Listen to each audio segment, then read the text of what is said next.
Bismillahirrahmanirrahim. Assalamualaikum warahmatullahi wabarakatuh. Syukur alhamdulillah kita bisa berjumpa lagi di channel ini. Sholawat serta salam selalu dan tetap tercurahkan kepada junjungan kita Nabi besar Muhammad Sallallahu Alaihi Wasallam. Allahumma sholli ala sayyidina Muhammad wa ala ali sayyidina Muhammad.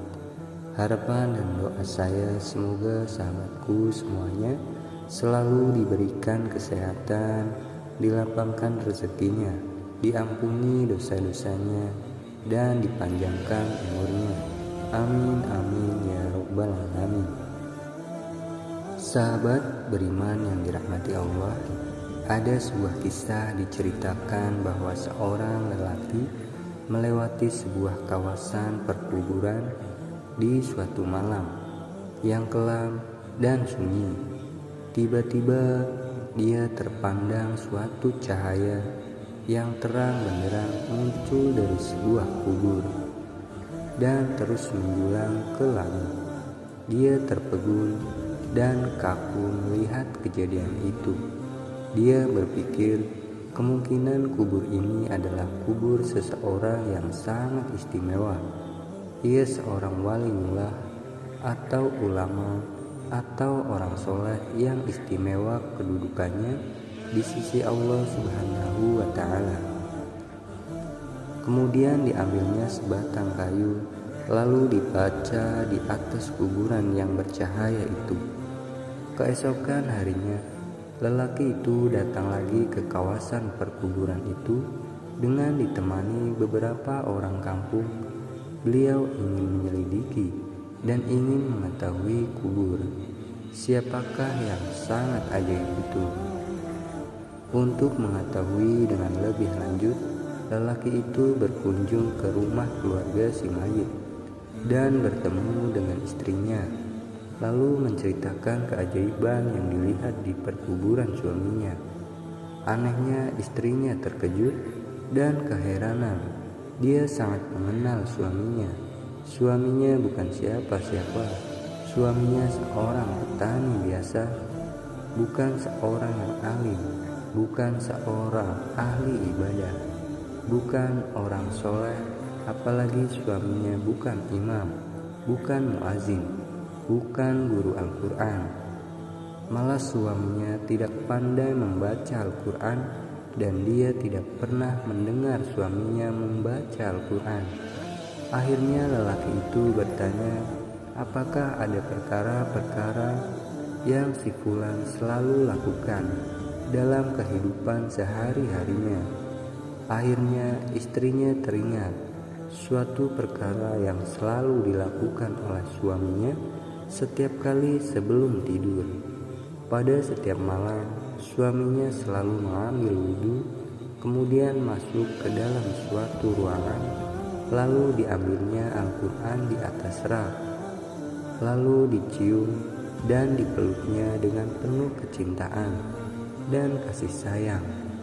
Dia akan duduk dan membuka Al-Quran itu sehelai demi sehelai, seperti sedang membaca.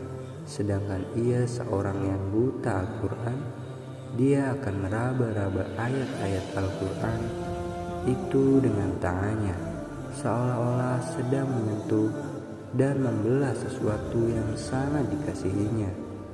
Istrinya berkata lagi, ia pernah mendengar rintihan dan asalkan tangis suaminya yang sangat sedih, mendayu-dayu dengan penuh penyesalan. Tuhanku, ampunkanlah aku, karena aku tidak mampu membaca kalimat-kalimat-Mu. Janganlah Engkau hukum aku di atas kebodohanku ini, ya Allah. Wahai kalam Allah, maafkanlah kesalahanku. Aku tidak mampu membaca kalimat-kalimat-Mu.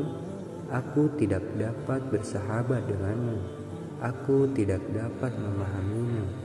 Tapi aku sangat mengasihimu. Aku sangat mencintaimu. Wahai kalamullah, janganlah Engkau mendakwa aku. Jangan Engkau menuduh aku di hadapan Allah di akhirat nanti. Kemudian lelaki itu meminta untuk melihat Al-Quran kesayangan suaminya itu. Benar saja dan sangat mengharukan setelah dia melihat naskah yang mulia itu. Kelihatan lusuh, helaiannya kelihatan sering dibuka berkali-kali, dan ada bekas-bekas air mata di kertasnya. Tanda seseorang sering menangis berurai air matanya tatkala membuka lembaran yang maha suci itu. Pastinya lelaki ini sangat mulia pribadinya. Hatinya telah bersatu dengan ruh Al-Quran. Dia sangat mengasihi kalimat-kalimat Allah itu. Dengan sungguh-sungguh berarti ia mengasihi Allah dengan seluruh jiwa dan raganya. Sahabat beriman yang dirahmati Allah, marilah kita menghidupkan Al-Quran di dalam masjid kita, di dalam rumah kita, di dalam diri kita, setiap waktu, dan luangkan waktu kita setiap hari untuk membaca Al-Quran dan pahami isi-isinya. Memuliakan Al-Quran saja sudah mendapat syafaat yang begitu luar biasa. Apalagi kalau kita membacanya, memahaminya, dan mengamalkannya. Subhanallah. Wallahu a'lam bishawab. Demikian yang bisa saya bagikan. Semoga bermanfaat untuk kita semuanya. Amin amin ya rabbal alamin. Wassalamualaikum warahmatullahi wabarakatuh.